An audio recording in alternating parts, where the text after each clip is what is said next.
you, Mr. Speaker.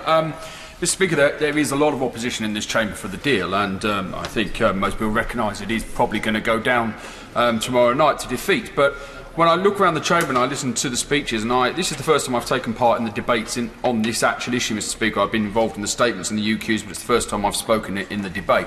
And a lot of the opposition I see is based around so many other issues other than the actual deal on the table. It's based around maybe we get a general election, maybe we can get a second referendum, maybe just reverse the deal, maybe it will help somebody's leadership hopes. There's only a few people in here who are actually ideologically opposed to the idea of any deal, and I actually respect them, because actually it's a position they've held, and they've held for a long time. And they have a view, which I disagree with, and I will try and argue against, but at least it's an honest position. The trouble is that when I talk to my constituents in Elmet and Rothwell, roughly 90% of them just want to get on with it, just want the deal done, just want us to move forward. 5% definitely want no deal, want nothing to do with Europe whatsoever. And 5% definitely want to reverse the deal, think it was terrible we had a referendum in the first place. But 90% want to just get on with it. And I believe that's what this deal delivers. Do I like the backstop? No, Mr. Speaker, I do not like the backstop. But it is a compromise, and I'm willing to make the political judgment in this that to move this forward and get to the 29th of March and leave the European Union, delivering on what I personally believe delivers for most of the reasons that people voted to leave, and, crucially, protects the economy while seeking the new trade deal, then actually we can move things forward. And I think that's where roughly most of my constituents are as well. They want to move things forward. I take issue with my right honourable friend for Uxbridge when he wrote in the Daily Telegraph that hard Brexit was what people voted for in Brexit, or they voted for no deal. That's not true. That is not true, because the people were told on the Brexit side that you would be able to get a trade deal.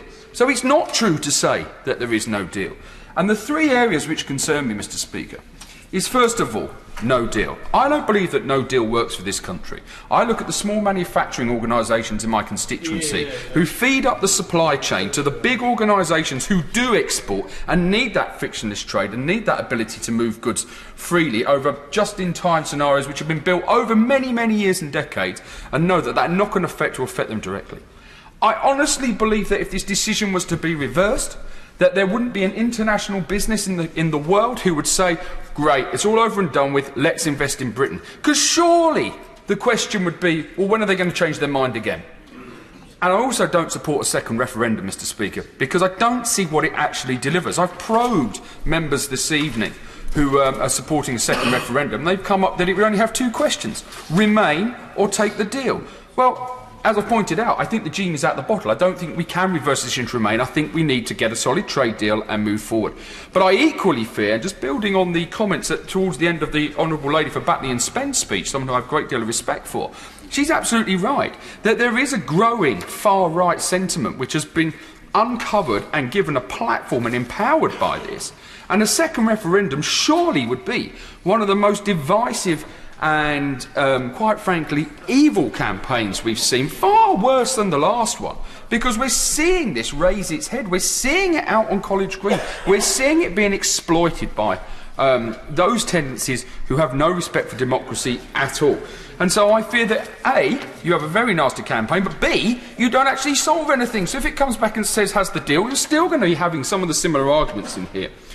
By backing the deal, which I will be doing tomorrow night, I hope that we start to move this agenda forward, that we can move on to the second stage of Brexit. I believe it honestly delivers for about 90% of my constituents, and I wish this House would actually support it tomorrow night. Thank you, Mr. Speaker.